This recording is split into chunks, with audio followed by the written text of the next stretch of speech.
तुझं आहे माझं आहे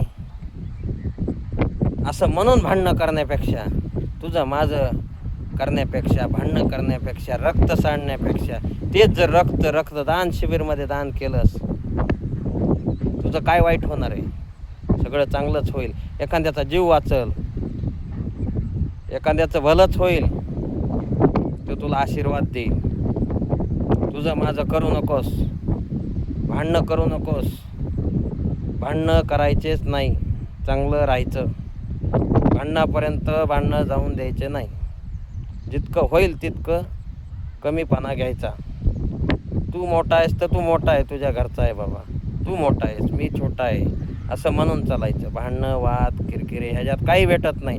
ह्याच्यात नुकसानच झालंय. कुणाचं भलं झालं नाही भांडणं करून.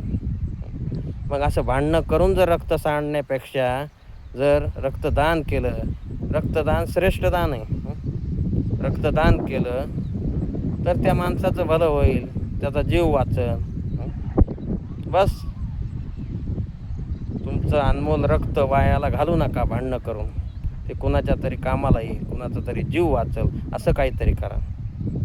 तुम्हाला तो आशीर्वाद देईल आणि देवसुद्धा, आणि तुमच्या मनाला समाधान मिळेल की मी आज काहीतरी चांगलं काम केलं. श्री स्वामी समर्थ.